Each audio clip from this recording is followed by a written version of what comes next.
মানে আর কি দেখতে হবে এই জীবনে, এখন শুধু সেটাই ভাবছি।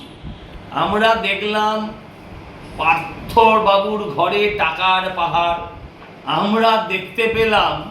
আর কি কি দেখবো? তারপরে দেখলাম কাউন্সিলরদের পাটের খেতে টাকা পুঁতে রাখা। আজকে দেখলাম তৃণমূলের ছাত্র নেতারা, যদিও তাদের বেশিরভাগের বয়স 60-এর বেশি, তারা ইউনিয়ন রুমে আলমারির ভেতর লাখ লাখ টাকা, এবং সেই টাকাও উইয়ে খেয়েছে। ভাবতে পারেন কত টাকা থাকলে পরে টাকা উইতে খায়।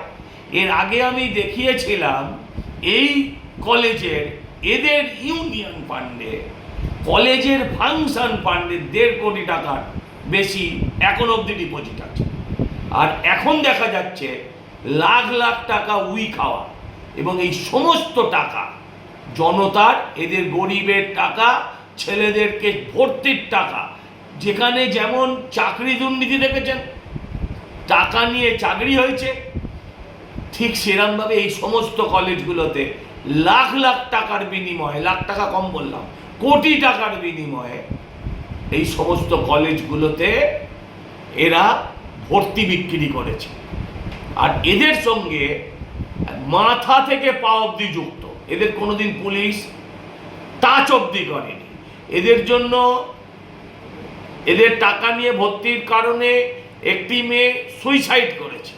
এদের বিরুদ্ধে এর থেকে অনেক গুরুতর অভিযোগ আছে। তার সত্ত্বেও পুলিশ এদের কোনোদিন কেশাগ্র স্পর্শ করেনি। এদেরকে সারা জীবন জেল কাটালেও বাংলার মানুষের রাগ যাবে না। তাই বলছি যে এদেরকে ইমিডিয়েট গ্রেপ্তার করা হোক।